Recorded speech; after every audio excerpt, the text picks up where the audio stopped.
নমস্কাৰ দৰ্শকসকল, মই সঞ্জীৱ অধিকাৰী ভিজন অসমৰ আন এটি খণ্ডলৈ আপোনালোকক স্বাগতম জনাইছো। আৰু আজি মোৰ সৈতে আছে বঙাইগাঁৱৰ এগৰাকী উদীয়মান যুৱ ব্যৱসায়ী চম্পক চৌধুৰী। আৰু চম্পক চৌধুৰীৰ বিষয়ে মই কথা পাতিম। আৰু বিশেষকৈ আজিৰ সময়ত আটাইতকৈ ভাল খবৰটো হ'ল যে এগৰাকী অসমীয়া যুৱকে এনেদৰে উন্নতি কৰিছে, এই গোটেইখিনি কথা পাতিম। চম্পক মই চিনাকি কৰাই দিছো। নামনি অসমৰ কেইবাখনো জিলাত চম্পকৰ এটা বিশেষ পৰিচয় আছে। চম্পক, প্ৰথমতে সেই কথাখিনি কোৱা যে তোমাৰ যিটো নামনিখন যিটো পৰিচয় আচলতে কেনেদৰে? আমাৰ নামনি অসমত যোনটো পৰিচয় সেইটো এজ এ আমাৰ অট'মোবাইল, আমি এটা গ্ৰুপ বুলি আমাক জানে, আৰু গ্ৰুপটোৰ নাম আমাৰ চম্পক অট'মোবাইলছ বুলি। চম্পক অট'মোবাইলছ আজি আমাৰ দেউতাই মানে প্ৰতিষ্ঠান কৰা, আৰু বাজাজ কোম্পানীৰ লগত আমি মানে ব্যৱসায়টো ষ্টাৰ্ট কৰিছিলোঁ। আৰু আজি ডেটত আমি বিভিন্ন কোম্পানীৰ লগত জড়িত হৈছোঁ। আজি বাজাজৰ কাম ক'বলৈ গ'লে আমাৰ Dhubri district, Bongaigaon district, Chirang district, কোকৰাঝাৰত আছে। লগতে আন এটা কোম্পানী KTM বুলি চবৰে পৰিচিত, KTM ব্ৰেণ্ডো আছে আমাৰ। আৰু টাটা মটৰ্ছ, আজি ভাৰতবৰ্ষৰ এটা ট্ৰাষ্টেড ব্ৰেণ্ড, ট্ৰাষ্টেড নাম টাটা মটৰ্ছ। আৰু ৰিচেণ্টলি আমি আৰু এটা কোম্পানীৰ লগত যোগদান দিছোঁ, সেইটো হ'ল কিয়া মটৰ্ছ বুলি। আৰু সেইটো নতুন খবৰ। খবৰটো বঙাইগাঁওবাসী আৰু গোটেই নামনি অসমবাসীৰ বাবে এইটো খবৰ কি লোৱাৰ নামনি অসমত, লোৱাৰ আছামত ফাৰ্ষ্ট টাইম কিয়া মটৰ্ছ আহি আছে। আৰু আমাৰ লগতে তেখেতসকলে পাৰ্টনাৰ কৰিছে, আৰু শীঘ্ৰেই এটা ধুনীয়া শ্ব'ৰুম আপোনালোকে পাব। এতিয়া মই চম্পকৰ সৈতে কথা পাতিম বিশেষকৈ শিক্ষা দীক্ষাৰ ক্ষেত্ৰত, কাৰণ চম্পকৰ দেউতাক উৎপল চৌধুৰী হয়, বঙাইগাঁৱৰ প্ৰতিষ্ঠিত ব্যৱসায়ী। আৰু যেতিয়া তেওঁ ব্যৱসায় কৰিছিলে বাজাজৰ, সেইখিনি সময়ত আচলতে চম্পক পঢ়ি আছিলে। আৰু কি পঢ়ি আছিলে সেইখিনি সময়ত? মই সেইখিনি সময়ত BBA কৰি আছিলোঁ। BBA পঢ়ি আছিলোঁ আপোনাৰ ৰয়েল গ্ৰুপ অফ ইনষ্টিটিউশ্যন বুলি, আজিৰ ডেটৰ ৰয়েল গ্ল'বেল ইউনিভাৰ্চিটি বুলি কয় তেখেতক। আৰু সেইখিনি সময়ত আমি গুৱাহাটী ইউনিভাৰ্চিটিৰ আণ্ডাৰত আছিলোঁ। তাৰপিছত মই MBA কৰিলোঁ। MBA কৰিছোঁ নাৰ্চি মুঞ্জি কলেজ, পুনেৰ পৰা। দেউতাৰ ব্যৱসায় কেতিয়াৰ পৰা ষ্টাৰ্ট হৈছিল? দেউতাই বহুত আগৰ পৰা ষ্ট্ৰাগল কৰি আছে। দেউতাই আগতে এনেকুৱাও সময় আছে কি দেউতাই পাণৰ দোকান দিছে, ফটোষ্টেটৰ দোকান দিছে। কিন্তু যদি আপুনি প্ৰতিষ্ঠিতভাৱে ব্যৱসায় কয়, তেন্তে ধৰক দেউতাই শ্ব'ৰুম বা তেনেকুৱা বস্তু 1999ৰ পৰা তেনেকুৱাৰ পৰা দেউতাই ষ্টাৰ্ট কৰিছে। কিন্তু এনে দেউতাৰ ব্যৱসায়িক জীৱন বা নিজৰ যোনটো পাৰ্চনেল ব্যৱসায়িক ষ্ট্ৰাগল, সেইটো এপ্ৰক্স 1992ৰ পৰা ষ্টাৰ্ট হৈ গৈছিল। তুমি দেউতা শ্ব'ৰুমত গৈছিলা তেতিয়া? হয়, দেউতাই সৰুৰ পৰাই দেউতাই লৈ গৈছিল। আৰু আগত এনেকুৱা সময়ো নাছিল কি, আগত আমি যেতিয়া বাইক বিক্ৰী কৰিছিলোঁ, আমাৰ তেনেকুৱা গুডাউন নাছিলে। আৰু তেতিয়া ইমান টকাও নাই, আমাৰ ঘৰতে বাইক থাকে, আৰু ঘৰত মানুহো থাকে, বাইকো থাকে। চ' তেতিয়াৰ পৰা আমি মানে বাইকৰ লগত মানে মোৰ এটা কি হৈ গৈছে। আৰু তাৰপিছত 2019ৰ পৰা তুমি আৰম্ভ কৰিলা? হয়, 2019ৰ পৰা মই ফুল ফ্লেজড ব্যৱসায় ষ্টাৰ্ট কৰিছোঁ। 2019ত মোৰ KTM ডিলাৰশ্বিপটো মই চোৱা আৰম্ভ কৰিছিলোঁ। তাৰপিছত মোৰ মাও একচুৱেলি ব্যৱসায়িক বেকগ্ৰাউণ্ডৰ পৰাই ক'ব পাৰি। মোৰ মাৰ গেছ এজেঞ্চি আছে ধুবুৰী ডিষ্ট্ৰিক্টত। চ' সেই গেছ এজেঞ্চিটোও মই মাক সহায় কৰা ষ্টাৰ্ট কৰিছিলোঁ। আৰু এই দুটা ব্যৱসায়িকে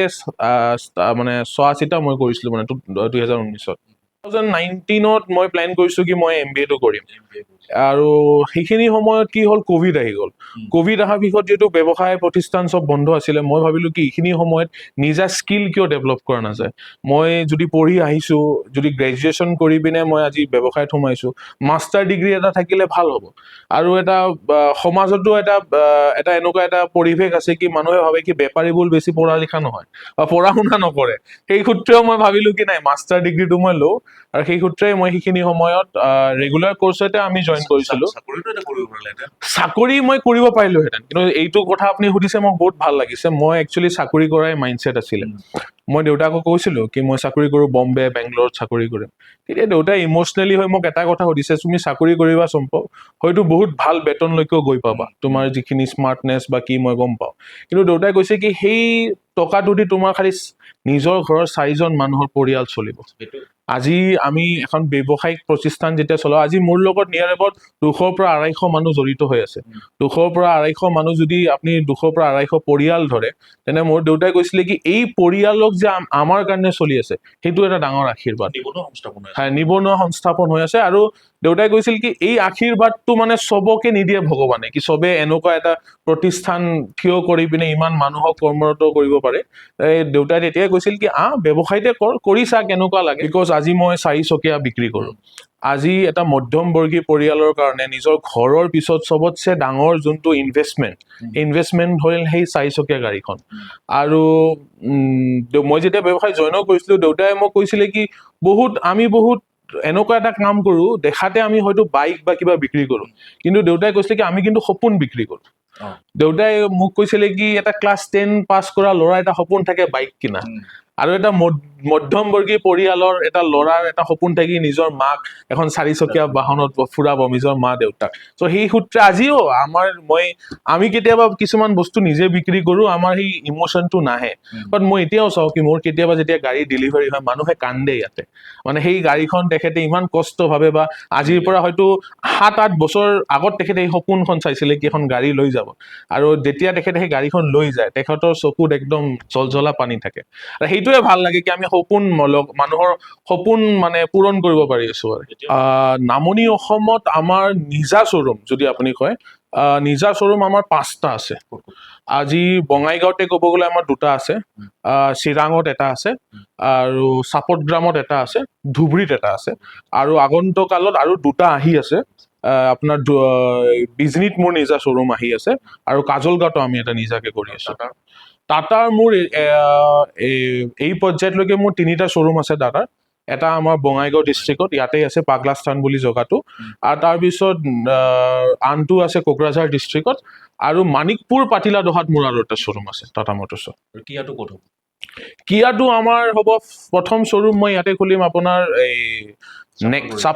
চাপাগুৰিৰ যে মাৰুতি সুজুকি নেক্সাৰ শ্বৰুম আছে এই তাৰ অপজিটত আমাৰ কিয়া শ্বৰুমটো হ'ব তাৰপিছত লাহে লাহে আমি এক্সপানশ্যন কৰিম চিগনেটৰ ওচৰতে হোটেল চিগনেটৰ ওচৰত হ'ব দৰ্শকসকল এই আছিলে চম্পক চৌধুৰী আটাইতকৈ ডাঙৰ কথা হ'ল যে এগৰাকী অসমীয়া যুৱক চাকৰিৰ পিছত দৌৰি নাথাকি আজিৰ সময়ত গমেই পালে তেখেতৰ মুখেৰে যে কিমানটা শ্বৰুম খুলিছে মূল কথাটো পাতিছো যেতিয়া ব্যৱসায়টো আগবঢ়াই লৈ যোৱা হয় ইনভেষ্টমেণ্টৰ কথা যথেষ্ট আহে হয় বিশেষকৈ ইনভেষ্টমেণ্টৰ পৰা বিশেষকৈ বেংকৰ পৰা নিশ্চয় লোন লোৱা হয় নিশ্চয় লোন লোৱা হয় কিন্তু বেংকতকেও ডাঙৰ বস্তু কি আজি বেংকে ফ্ৰীত লোন নিদিয়ে আপুনি গম পায় বেংকত আমি হয়তো আমাৰ মাটিৰ কাগজ বা কোলেট্ৰেল বুলি যোনটো কয় সেইটো হয় দেউতাই আগৰ পৰাই মাটি কিনি ৰাখিছিলে আৰু সেই মাটিবোৰক আজি আমি হয়তো বেংকত মৰ্টগেজ বুলি থওঁ মৰ্টগেজ ৰাখি পিনে আমি লোন লওঁ আৰু আমি লোন লৈ ব্যৱসায় কৰোঁ আৰু তাতে আমাৰ দেউতাৰ নিজা কেপিটেলো থাকে মানে আপোনাৰ 50-50 ৰেচিঅ' থাকে দেউতাই বিজনেছ চায় একচুৱেলি কি হয় ক'ব গ'লে আজিৰ ডেটতো ব্যৱসায়টো মই যিমান আগলৈকেও যাওঁ আজিলৈকে মই কৰোৰ টকাৰ হয়তো আমি ব্যৱসায় কৰোঁ কিন্তু আজিলৈকে আপুনি বোধহয় জানি আচৰিত হ'ব মোৰ লগত কোনো ট্ৰানজেকশ্যন ৰাইট নাই আৰু মই খোজাও নাই দেউতাৰ পৰা আজিলৈকে এই অনুষ্ঠানৰো এটা চেক চাইন কৰিব লাগিলে দেউতাৰ চাইন লাগে কেটিএমৰো এটা চেক চাইন লাগিলে দেউতাৰ চাইন লাগে আজি মোৰ গেছ এজেঞ্চিজ চেক চাইন কৰিব লাগিলে মোৰ মাৰ চাইন লাগে বাজাজতো মোৰ আজি দেউতাৰ চাইন লাগে চ' সেই বস্তুটো মানে এনেও আমাৰ ভাৰতীয় সমাজত আমি দেউতাক ধন কুবেৰ বুলিয়ে ভাবোঁ আমাৰ ফেমিলিৰ মেইন ধন কুবেৰ চ' মানে ধনৰ বস্তুটো আজিৰ ডেটতো দেউতাৰ কণ্ট্ৰলতে আছে আৰু এটা বস্তু মই আপোনাৰ চেনেলৰ মাধ্যমেদি মই আপোনাক ক'ব খোজো কি বিজনেছ শব্দটো যোনটো হয় বিজনেছ শব্দটো আমি যদি কিছুমান শব্দত অলপ প্ৰেছাৰ দিওঁ 2টা শব্দ ওলাব পাৰে সেই 2টা শব্দৰ ভিতৰত মই বিজনেছ কৰোঁ আৰু কিছুমান মানুহে বিজিনেছ কৰে বিজি কৰি ৰাখে নিজকে চ' বিজনেছ আৰু বিজিনেছটো বেলেগ বস্তু আৰু মই ভাবোঁ কি এজন মানুহ মই আজি সফলভাৱে তেতিয়াই বিজনেছ কৰিব পাৰিম যেতিয়া মোৰ মাইণ্ডটো ফ্ৰী থাকিব মাইণ্ডটো মানে মই কৰিবলগীয়া মোৰ মনত যি ইচ্ছা আছে সেই ইচ্ছাখিনি মই যদি সৰুকৈ অলপ পূৰণ কৰোঁ তেতিয়া তাৰ পিছত মই যদি ব্যৱসায়ত সময় দিওঁ তেন্তে মই ফুল মনেৰে সময়টো দিব পাৰোঁ যদি আপুনি সুধিছে কি পাৰ্টি এণ্ড অল মোৰ বয়সৰ ল'ৰা ছোৱালীৰ নিচিনা হয় তেনেকুৱা মই নকৰোঁ বিকজ আপুনিও গম পায় গোটেই সমাজখনে এটা এক্সাম্পল কি উইদাউট চেক্ৰিফাইচ একো নহয় আপুনি কিছুমান জেগাত অলপ চেক্ৰিফাইচ কৰিবই লাগিব সেই সূত্ৰে অলপ ফান বা পাৰ্টিজবোৰ অলপ মোৰ কম হয় তোমাৰ গোটেই ব্যৱসায়টো মানে ভণ্টি থাকে লগত হয় ভণ্টি এতিয়াৰ পৰা আছে তাইৰ নাম ৰশ্মি চৌধুৰী তাই এতিয়া আহিছে টাটা মটৰ্ছ আমাৰ লগত জইন কৰিছে নতুন যোনটো মোৰ কিয়া বিজনেছ হয় মই ইতিমধ্যে আপোনাৰ চেনেলৰ মাধ্যমেদি মই নামটোও ক'ব বিচাৰিছোঁ আমাৰ শ্বৰুমৰ এই 2-3 দিন হ'ল এপ্ৰুভ হৈ আহিছে আমাৰ শ্ব'ৰুমটো হ'ব ফৰচুন কিয়া বুলি নাম হ'ব ফৰচুন মানে ইংলিছত লাক বুলি কয় লাক চ' আমি ভাবো কি আমাৰ কিয়া শ্ব'ৰুম যদি আমি বঙাইগাঁওবাসী ৰাইজ বা নামনি অসমবাসী ৰাইজৰ মানে লাক লৈ আহিব পাৰিম সৌভাগ্য আৰু কোম্পানীটোৰ নাম ৰশ্মি কাৰ্ছ প্ৰাইভেট লিমিটেড সেইটো মোৰ ভণ্টিৰ নামতে কোম্পানীটো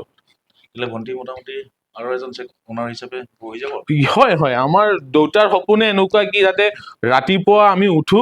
আৰু ঘৰৰ বাহিৰত কমচে কম 4খন গাড়ী থিয় হৈ থাকিব লাগে এখনত দেউতা উঠি যাব এখনত মই উঠি যাম এখনত ভণ্টি উঠি যাব আৰু এটা দেউতাৰ নতুন এটা কি আহিছে কি হলে বোৱাৰীও এখনত উঠি যাব এতিয়া কথা হ'ল বোৱাৰী ঠিক হ'ল নেকি বোৱাৰী তেনেকাকে ঘৰৰ ফালৰ পৰা তেনেকাকে চাই আছে আই হেভ গট ফ্ৰেণ্ডছ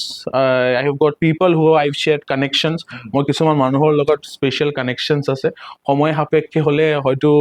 দেখা যাব আৰু হয় নে নহয় কিবা আছে বিধিৰ বিধানত এই এতিয়া আমি ল' ডাউন পেমেণ্টৰ অফাৰ দি আছো আমাৰ বাইকত যদি আপুনি বাজাজৰ পৰা আৰু আমালোকৰ তাতে শ্বেয়াৰ থাকে আমাৰ শ্ব'ৰুমত আপুনি নিম্নতম 6,999 টকাতে এই মাহত গাড়ী লৈ যাব পাৰিব যদিহে আপোনাৰ চিভিল স্ক'ৰ এনৰ চব ঠিকে আছে লগতে আকৰ্ষণীয় অফাৰ্ছো আছে কিছুমান গিফ্টছ আছে আপোনাৰ ডিনাৰ ছেট কওক বা আইৰণ প্ৰেছ কওক ব্ৰেণ্ডেড আইৰণ প্ৰেছ তেনেকুৱাকে অফাৰ থাকে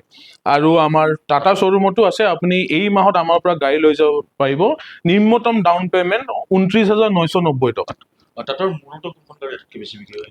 আমাৰ ইয়াতে আটাইতকৈ বিক্ৰী হয় আপোনাৰ পাঞ্চ আৰু নেক্সনটো আপুনি সুধিছে মই আপোনাক এতিয়া কৈ আছো মানে বঙাইগাঁওবাসী ৰাইজে এনেকুৱাকে আকলি লৈছে মানে টাটা মটৰ্ছক আৰু পাঞ্চ আৰু কিহত ইভেন মোৰ গুগল ৰেটিঙত যদি আপুনি চাই মোৰ গুগল ৰেটিং আজিৰ ডেটত 4.6 আৰু কমচে কম 200+ মোৰ ৰিভিউজ আছে চ' মানুহে ইমান ধুনীয়াকে মোক মৰম দিছে আৰু পাঞ্চ আৰু নেক্সনখনক ইমান আকলি লৈছে ইভেন নেক্সন আমাৰ গোটেই ভাৰতবৰ্ষৰ নাম্বাৰ 1 SUV আৰু 5-star ৰেটেড কাৰ হয় দুটা বাহনে 5-star ৰেটেড কাৰ চ' আজিকালি ডেটত মানুহে এডুকেটেড আৰু ছেফটিটো চাই মানুহে চ' সেই সূত্ৰে টাটা মটৰ্ছক তেখেতে প্ৰিফাৰ কৰে কেতিয়াবা দৰ্শকৰ ভাল লাগে এনেকুৱা উদীয়মান একাংশ যুৱক থাকে আমাৰ মাজত আচলতে শিক্ষা দীক্ষা গ্ৰহণ কৰাৰ পিছত কেতিয়াও চাকৰিৰ পিছত দৌৰি থকা নাই বা অবাবত সময় নষ্ট কৰা নাই দেউতাকে আৰম্ভ কৰা সৰু ব্যৱসায়টোৰ পৰা এতিয়া গৈ আজিৰ সময়ত অতি কমেও 7ৰ পৰা 9টাকৈ বৃহৎ শ্ব'ৰুমৰ গৰাকী যুৱক আৰু বিশেষকৈ চম্পক বুলি ক'লে সাধাৰণতে বাটে ঘাটে আপুনি কেতিয়াও দেখা নাপাব মই আপোনালোকে বিশ্বাস নকৰিব চম্পকৰ আজিৰ এইখিনি সময় বহাৰ কাৰণে মই প্ৰায় এমাহমান মই খুচৰি আছিলো চম্পকক পাম নে চম্পক ইমান বিজি হৈ থাকে আছিল কিন্তু উপায় নাই মাৰ্চৰ পৰা এপ্ৰিল মাহলৈকে ব্যৱসায় আচলতে এটা টাৰ্গেট থাকে টাৰ্গেট ফিল আপ কৰিব লাগে তাৰ মাজতে চম্পকে সময় দিছে মই সেই কথাখিনি পাতিছো কথা পাতিবলৈ বহুত থাকে কিন্তু মই যিহেতু ব্যৱসায় কেন্দ্ৰিক কথা বাৰ্তাখিনি পাতিছো বঙাইগাঁও চম্পক টাটা মটৰ্ছত উপস্থিত আছো আৰু বৰ্তমান বঙাইগাঁও চম্পক টাটা মটৰ্ছে ৰঙালী বিহুৰ উপলক্ষে আগবঢ়াইছে বিশেষ আকৰ্ষণীয় অফাৰ য'ত আপোনালোকে 29,990 টকা ডাউন পে'মেণ্টত আপোনালোকৰ মন পচন্দৰ গাড়ীখন ক্ৰয় কৰিব পাৰিব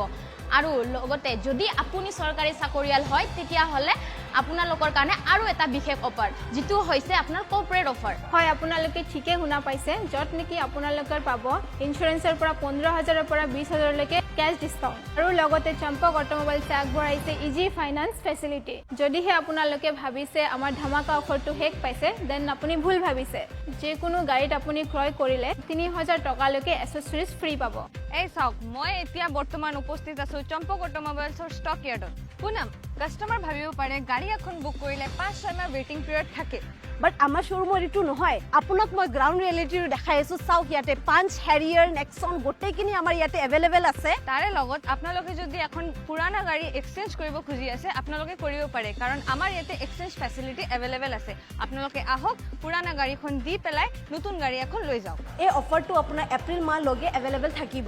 আৰু অধিক জানিবলৈ তলত দিয়া নম্বৰত কণ্টেক্ট কৰক আমি সামাজিক মানুহ আৰু মোৰ দেউতাই এটা বস্তু মোক সৰুৰ পৰাই কৈছে কি চম্পক চাবা কি এই পৃথিৱীখনত গোটেই যিমান মেক্সিমাম মানুহে এই আমাৰ এই পৃথিৱীত বা এই জগতখনৰ পৰা ল'বই আহে তুমি যদি কিবা অলপমান দি যাব পাৰা তেন্তে তোমাৰ নাম হ'ব বা মানুহে মনত ৰাখিব সেই সূত্ৰে যদি ইন ফিউচাৰ মই যদি মোৰ সমাজৰ কাৰণে কিবা কাম আহিব পাৰোঁ বা সামাজিক মাধ্যমেদি বা সমাজত মই কিবা যদি সহায় কৰিব পাৰোঁ মোৰ সেইটো ইচ্ছা আছে পলিটিক্স ঠিক মই নক'ম মই পাৱাৰ পলিটিক্সক ছাপৰ্ট নকৰোঁ হয় নে নহয় কিন্তু ৰাইজোৱা যোনটো পলিটিক্স হয় নে নহয় বিকজ আজিৰ ডেটত এনেকুৱা এটা প্ৰচলন হৈছে এইটো অলপ কণ্ট্ৰভাৰ্চিয়েল কম বস্তু হ'ব পাৰে আমি পঢ়িছিলোঁ সৰুতে কি পলিটিকেল পাৰ্টি বা ইলেকশ্যন মানে গভমেণ্টটো কেনেকুৱা হয় গভমেণ্টটো আজিৰ ডেটত হয় for the people of the people by the people কিন্তু আজিকালিৰ ডেটত চবে গম পায় কি এটা সময় আহি গৈছে কি আজিকালিৰ ডেটত বাই দ্য পিপল চলে হয় না নহয় বাই দ্য পিপল সেই বস্তুটো চ' সেইবোৰ বস্তুৱে অলপ বস্তু আৰু ইভেন যদি আপুনি এনেও ক'ব পাৰে এটা বৃদ্ধাশ্ৰম খুলিব ইচ্ছা আছে বঙাইগাঁৱত এতিয়ালৈকে নাই চ' এটা বৃদ্ধাশ্ৰম খুলিব ইচ্ছা আছে এইটো বহুত ভাল কথা লাগে কিন্তু এইটো কথাও আচলতে আমি কওঁ যে কোনো বৃদ্ধ যাতে আশ্ৰমত আহিব লগা নহওক আমি সদায় এইটো কথা কৈ আহোঁ কোনো বৃদ্ধ আশ্ৰমত আহিব লগা নহওক সকলো সন্তানে নিজৰ পিতৃ মাতৃক নিজৰ ঘৰখনতে আশ্ৰমৰ দৰে ৰাখক আমি সেইটো কামনা কৰোঁ কিন্তু ইয়াত এটা কনচেপ্ট আছে আচলতে বৃদ্ধাশ্ৰম বুলি বহুতেইটো সেইটোৱে হয় যে নিজ অৱহেলিত একাংশ পিতৃ মাতৃক এই আশ্ৰমলৈকে লৈ অহা এইটো এটা কনচেপ্ট কিন্তু আচলতে ইয়াতো ভুল কনচেপ্ট ঠিক কৈছে আপুনি কেতিয়াবা এনেকুৱা একাংশ বৃদ্ধ লোক বাটে ঘাটে পৰি থাকে যাৰ হয়তো ঘৰ নাই যাৰ হয়তো থাকিবলৈ এটা আশ্ৰয়হীন নাই কিন্তু সেই সকলো লোককো ৰাখিব পৰা এটা আশ্ৰয়ৰ নামে বৃদ্ধাশ্ৰম বৃদ্ধাশ্ৰম নামটো উঠাই দিব লাগে এইটো অলপ মানুহে শব্দটোলৈ কনফিউজ কৰে একচুৱেলি মই অলপ ফৰেন কালচাৰৰ পৰা ইনস্পায়াৰ্ড ফৰেনত আপুনি যদি চাব বৃদ্ধাশ্ৰমৰ কনচেপ্টটো কেনেকুৱা আজি চাপ'জ আপুনি চাব এই বম্বে বা বেংগলোৰত কি থাকে হাজবেণ্ড ৱাইফ দুজনে চাকৰি কৰে চ' সিহঁতে বাচ্চাবোৰক না প্লে স্কুল টাইপ এটা জেগাত থৈ যায় তাতে বাচ্চাবোৰ খেলিব পাৰে কি কৰিব পাৰে আৰু সন্ধিয়া হ'লে লৈ আহেগে আকৌ বৃদ্ধাশ্ৰমৰ একচুৱেলি কনচেপ্টটো সেইটোৱে আছিলে কেতিয়াবা কি হয় আমিও আমাৰ কৰ্মৰত জীৱন বা আমাৰ নিজৰ সপোনত কি কৰিবৰ কাৰণে আমি জড়িত হৈ যাওঁ মা দেউতাই কিমান সময় দিব নোৱাৰোঁ চ' সেই মা দেউতাই গৈ পিনে এটা তেনেকুৱা আৰু নিজৰ ফ্ৰেণ্ডছ এটা গ্ৰুপ বনাই ল'ব পাৰে বৃদ্ধাশ্ৰমত আজি আপুনি ইভেন আমাৰ বৃদ্ধাশ্ৰমত আমি এনেকুৱাও প্লেন কৰিব খুজি আছো কি ডে কেয়াৰ টাইপ আপুনি থৈ দিল তেখেতে আমাৰ ইয়াতে যোনবোৰ পাৰ্মানেণ্ট আছে তেখেতে হাঁহিল খেলিল আৰু আপুনি সন্ধিয়া পিনে আহি পিনে আপোনাৰ মা দেউতাক লৈ যাব পাৰে তেনেকুৱা আমি এটা কনচেপ্ট আনিব খুজিছোঁ মোৰ ৰোল মডেল ক'ব গ'লে দুটা নহয় যদি আপুনি কষ্টৰ প্ৰতি কয় কষ্ট বা ডিচিপ্লিন হয় সেই সূত্ৰে মোৰ দেউতা আৰু যদি আপুনি ব্যৱসায় হিচাপত মই ফ'ল' কৰোঁ মিষ্টাৰ সঞ্জীৱ নাৰায়ণক যোনটো আমাৰ প্ৰাগ চেনেলৰ প্ৰাগ গ্ৰুপৰ যে অ'নাৰ মই তেখেতক বহুত ফ'ল' কৰোঁ চ' তেখেতৰ মোৰ ৰোল মডেল আৰু মোৰ আইডিয়েল হয় তেখেতৰো কাহানী আছে কি মানুহে কয় কি তেখেতে কেবল অপাৰেটৰ আছিলে আজি কেবল অপাৰেটৰ হৈ পিনে আজি যোনটো অসমৰ যোনটো এণ্টায়াৰ মিডিয়া ইণ্ডাষ্ট্ৰিক তেখেতে আজি ডমিনেট কৰি আছে অট'মোবাইলত তেখেতৰ আজি মাৰ্চিডিজ কওক আপুনি টাটা মটৰ্ছ কওক বিভিন্ন বেনেলি বুলি ইছুজু বহুত কেইটা তেখেতৰ কোম্পানীৰ লগত জড়িত আছে চ' তেখেতে মানে মোৰ আগৰ পৰাই মানে তেখেতে role model Sanjeev Narayan sir আপুনি যদি ভিডিঅ'টো চাই আছে আপুনি মোৰ ফেচবুকৰ ফ্ৰেণ্ড লিষ্টত আছে গতিকে আপুনি চম্পকৰ কথা গমেই পালে গতিকে আপুনি নিশ্চয় কিবা এটা মন্তব্য কৰিব ভিডিঅ'টো চাই কিনে মই সাহস কৰিছোঁ কমচে কম আৰু ভালো লাগিছে যে আপোনাৰ নামটো চম্পকৰ মুখত ওলাইছে সকলো গম পালেনে আচলতে চম্পক কেৱল এই টাটা বাজাজতে সোমাই দিয়া নাছিল চম্পকৰ যিটো মনটো বহুত দূৰলৈকে গৈছে গতিকে চম্পক কেতিয়াবা সময় নিশ্চয় পাব বহুত কম বয়সীয়া ল'ৰা কম বয়সতে যথেষ্টখিনি কৰিছে আৰু যিহেতু বয়স লাহে লাহে হৈ আহিব গতিকে বিয়াৰ কথাও ক'লে গতিকে তাৰপিছত চম্পকে ভৱিষ্যত যি পৰিকল্পনা কথা ক'লে গতিকে কেইবাটাও পৰিকল্পনা আছে আমি শুভেচ্ছা জনাইছোঁ আৰু আপোনালোকে শুভেচ্ছা দিয়ক